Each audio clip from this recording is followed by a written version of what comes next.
আসসালামু আলাইকুম, আপনারা কেমন আছেন? আপাতত একটা গাড়ি দেখাইতেছি স্ক্রিনে। গাড়ি হলো অ্যাপাচি আরটিআর 4বি গাড়ি 160। গাড়িটা প্রথমত কম্প্রেসার থাকতেছে না, গাড়ি প্রচুর স্মোক ধোঁয়া মারতেছে।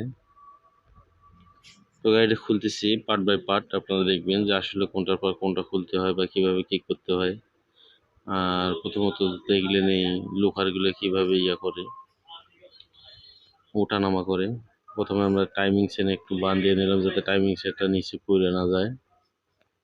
তারপর আমি আসলে খোলার চেষ্টা করতেছি। এই যে নাটটা খুলে দিয়েছি এটা হলো গাটারের নাট।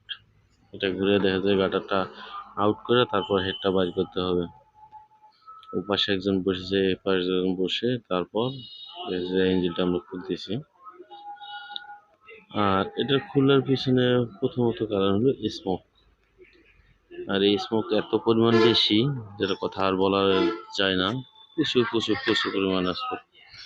তো স্পোক হয় কিসের কারণে, কিভাবে স্পোক হয় এটা আজকে বলার নিয়ম। আপনারা যে ভাল্বগুলো দেখতেছেন, চারটা ভাল্ব, এই ভাল্বগুলো নষ্ট হয়ে গেছে। এটা ভাল্বের সাইড দিয়ে মোবিল পরে এই ভাল্বগুলো নষ্ট হয়েছে, এখানে বোরিং নষ্ট হয়ে গেছে। এই কারণে দেখা যাচ্ছে মূলত পিস্টনে মোবিল যায় আর ওখানে পড়ার ফলেই সাদা স্মোকটা বাইর হয়, ধোঁয়াটা বাইর হয়।